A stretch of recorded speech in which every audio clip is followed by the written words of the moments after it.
Hey everyone, welcome back to another episode of Daily Native English. Today, we're diving into something super important, vocabulary. Oh, yes. Vocabulary is the foundation of communication, right? Without words, we wouldn't be able to express our thoughts or understand others. A rich vocabulary helps with speaking fluently, writing clearly, and understanding native speakers so much better. But let's be real, learning new words can be tough. I mean, it's one of the hardest parts of mastering any language. Totally, it's a challenge. Hey Luna, do you know how many different meanings the word set has? Maybe 10 or more? Ha, nope. It has over 400 definitions. Can you believe that? Wait, what? 400? That's insane. I know, right? But here's the thing. Is it really a good idea to memorize as many words as possible? And what's the best way to remember them? We're going to answer those questions in this episode. That's right. We're going to share 5 powerful methods to memorize vocabulary like a pro. Trust me, you don't want to miss this. All right, let's dive into our first method, the reverse recall technique. This one's a game changer. Reverse recall? That sounds interesting. What's that all about? So, instead of starting with the word and trying to remember its meaning, you flip it around. You start with a definition and then try to recall the word. Oh, I see. So it's like working backward, right? Instead of memorizing a word, you're connecting the meaning first. And the cool thing is, this helps activate your brain in a different way. When you focus on the meaning first, it makes the word itself easier to remember later. That sounds really effective. Can you give us an example of how it works? Sure, let's say you want to remember the word grief. Instead of just memorizing the word itself, you focus on its meaning first. For example, a feeling of deep sadness and loss. Oh, I get it. So, when you hear that definition, you'll immediately try to recall the word grief. And this method helps because it taps into active recall, which means you're testing your memory. The more you do it, the easier it becomes to pull that word from your brain when you need it. That's really cool. So, if I connect the word with something emotional, like a sad memory or feeling, it makes it even easier to remember, right? Yes, that's exactly right. You can associate each new word with an emotion or a personal memory. The more personal the connection, the stronger it sticks. Huh, that makes sense. For example, think about the word eloquent. You could imagine someone speaking so smoothly, like a river flowing easily. It gives you that vivid picture. Perfect example. By comparing the word to something you already understand, like the image of a river, you create a mental link. This link makes it way easier to recall the word when you're speaking. So it's not just about memorizing the word itself, but about building a strong connection to it. That way, when you're speaking or listening, it's easier to access the word in context. Your brain works by recognizing patterns, so when you make a comparison, you're helping your brain find a pattern between the word and the meaning. It really strengthens your memory. I'm definitely going to try this. It sounds like it'll make vocabulary stick way better than just memorizing lists. Oh, for sure. This method is all about making the learning process more engaging and memorable. The more vivid the connections, the more natural it feels to use the words in conversation. I love how creative this technique is, and it's a lot less boring than just staring at flashcards all day. Now, let's talk about the 5-3-1 exposure rule. This method is about giving yourself multiple chances to encounter a new word in different situations, which helps reinforce it in your memory. The 5-3-1 exposure rule, that sounds like a strategy for really sinking the word into your brain. Here's how it works. First, you need to encounter each new word 5 times in different contexts. This helps you understand the multiple meanings a word can have. Ah, so words are often used in different ways, and it's important to see them in various sentences to really grasp their full meaning. That's right. Words aren't just one-dimensional. They change depending on how they're used. So, learning them within sentences, rather than just in isolation, helps you understand their true meaning. Got it. So, once you've seen a word 5 times in different contexts, what comes next? The next step is to use the word 3 times in conversations or in your writing. This is where you actually practice using the word and get comfortable with it. So, by speaking or writing the word, it starts to feel more natural. Exactly. The more you use the word, the more confident you'll feel when it comes up in conversation. And then the final step is to use the word 1 time in a high-stakes situation. What's a high stakes situation? Like a stressful situation where you really need to use the word? Yup, it could be in something like a presentation, a debate, or even storytelling. This challenges you to recall and use the word confidently, even when the pressure's on. Wow, that really helps solidify the word. I guess once you've used it in a high pressure situation, you're less likely to forget it. Speaking of which, guys, did you know? Our 2 ebooks contain thousands of real conversations. And not only that, we've incorporated high-frequency vocabulary and expressions needed for everyday conversation. Yes, that's right. You can master a huge vocabulary while also practicing your English speaking skills. These 2 books cover almost every topic and question you'll encounter in daily conversations, and even include sample answers. They really are your ultimate guide to progressing your English. Whether you're just starting or looking to level up, these books are perfect for you. So, go ahead and check out the links below the video and choose the one that suits you best. You'll be amazed at how quickly you improve your English with these resources. All right, let's back to our topic. Remember, you don't need to wait for these situations to come up naturally. You can reinforce your vocabulary every day by doing things like, well, you can journal every day, leave comments online, or send voice messages to friends. Even talking to yourself or attending speaking clubs helps. Anything where you can practice actively using the new words. Those are great ideas. So, you're really trying to integrate the new words into your everyday life? Yes, the key is daily practice. And don't forget to use active recall. Every time you think of a word, try to recall its meaning, its different uses, and when you've heard or used it.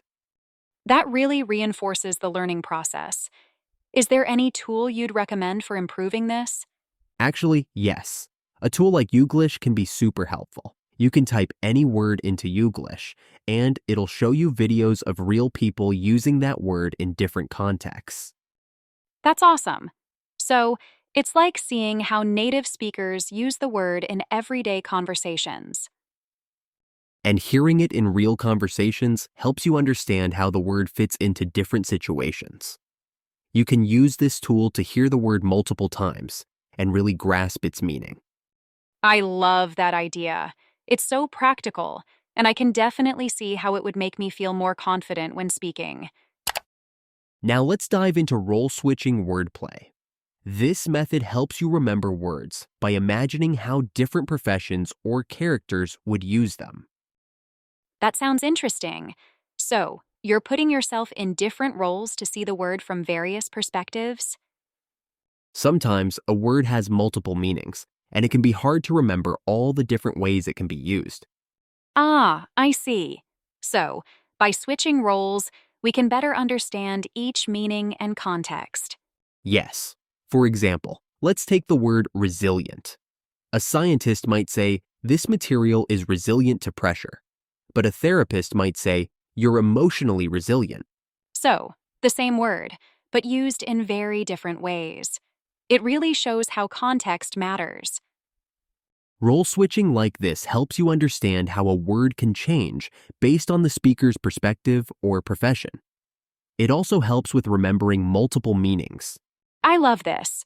It's like creating a mental movie where you get to play different roles. That's a great way to put it. Now, another challenge is when we come across similar looking words, like though, through, thought, thorough, and tough. They all look similar, but their meanings are different. Many of my students have told me they get these words mixed up. How do we keep them straight? Great question. Here's a trick.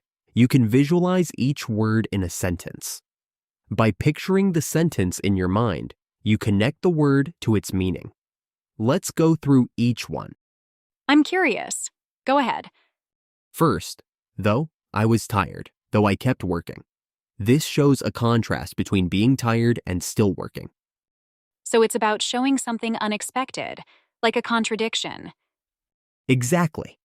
Now, through, I walked through the park. This shows movement from one side to the other. Right. It's all about the physical movement through a space. Next, thought. I had a strange thought yesterday. This is about thinking or reflecting. Ah, so it's related to what's going on inside your head. Yes. Now, thorough. He did a thorough job cleaning. This refers to being complete or detailed in what you do. So, it's about doing something carefully and with attention to every detail. Exactly. Finally, tough. This exam is really tough. This is about something that's difficult or challenging. Okay, tough is about difficulty. Got it. Right. Now, when you picture these sentences in your mind, each word starts to make more sense. It helps separate the similar-looking words and makes them easier to remember. I love that. So, by creating a picture or a scene in my head, I can see how each word works in context and remember it better. Exactly. It makes the words come alive and more memorable. The key is using the context to shape your understanding of the word. Now, let's talk about the word chain technique. This is one of the most fun and effective ways to build vocabulary. Instead of memorizing isolated words, you create a chain of connected words. This method helps your brain recall words much faster by linking them together. That sounds cool. So, you create a chain of words that are connected in some way? Exactly. You start with one word and find related words like synonyms, antonyms, collocations, or even idioms that connect to it. By doing this, you learn multiple words at once, and they become linked in your memory. Wow, that makes sense. It's like building a network of words in your mind. How does it work in practice? Let's go through an example. Let's take the word strong. We can build a word chain starting with it. All right, I'm ready. Start with strong, strength, powerful, forceful, tough, resilient, sturdy, solid, durable, enduring, tenacious. That's a really cool chain. Each word feels like it naturally connects to the next one. Exactly. And you can keep expanding the chain by adding more related words. For example, for strong, you could add idioms and phrases like strong as an ox, or collocations like strong argument, strong personality. This method helps you learn more than just individual words. It connects words together in a way that makes sense. That's right. Plus, don't forget to think about antonyms too. For strong, you could add weak, fragile, and delicate. This way, you learn words that contrast with each other, deepening your understanding of the word itself. So, learning opposites can actually be a big help in remembering the words. Exactly. Now let's do another example with the word think. The word chain could look like this. Let me see. Think, thought, consider, reflect, ponder, analyze, evaluate, contemplate, brainstorm, imagine. This is awesome. And just like with strong, you can add idioms like food for thought or think outside the box, and collocations like think deeply or critical thinking. Yes, by learning words together in context, you strengthen your memory and understand how they naturally fit into real conversations. So, it's not just about learning a word and forgetting it later. It's about connecting it to other words and using them in natural situations. Yes, here's why word chains work so well. I'm ready. What makes them so effective? First, they boost long-term memory because connecting words strengthens the neural pathways in your brain. When words are connected, they become easier to remember. That makes sense. The more connections, the better the memory. Also, word chains improve your fluency because you start learning how words naturally connect with each other in real conversation. So, it's like a shortcut to speaking more naturally. And word chains also help you expand your vocabulary efficiently. Instead of memorizing one word, you're learning multiple words at once, making your vocabulary richer. And it helps with word retrieval too, right?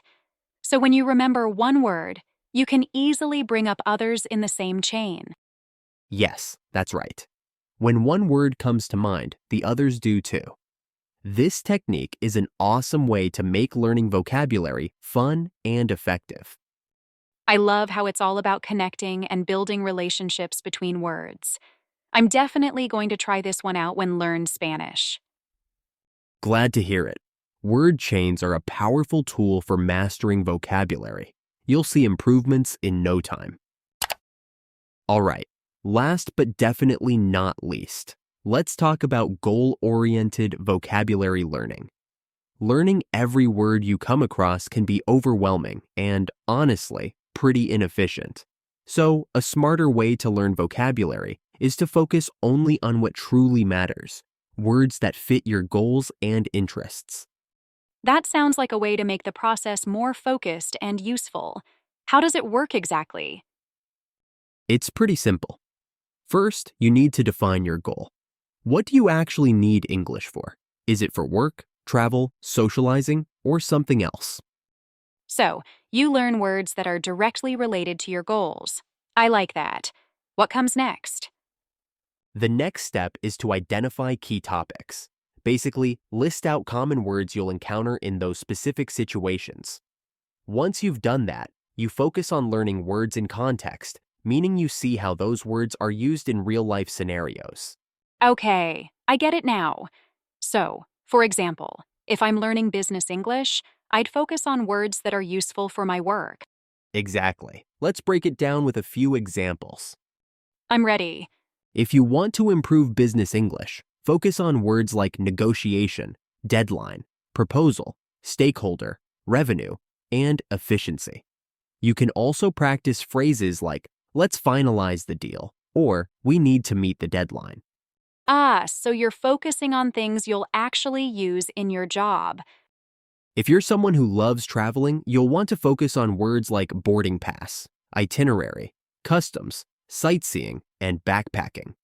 You can practice phrases like, where's the nearest subway station? Or, I'd like to book a room. Perfect. It's so practical. What if I just want to sound more like a native speaker? That's a great goal. You can focus on phrasal verbs like figure out, catch up, run into, hold on, and idioms like break the ice, hit the road, or a piece of cake. Ah, yes. Those are the kinds of things native speakers use all the time. Or, if you're a fan of movies and TV shows, you could pick up common slang and casual phrases like gonna, kinda, what's up, or no biggie. Watching with subtitles and noting down useful expressions can help you catch those. I love how it's all about focusing on what matters to you. So, how does this approach really help us in the long run? Well, here's why this works so well.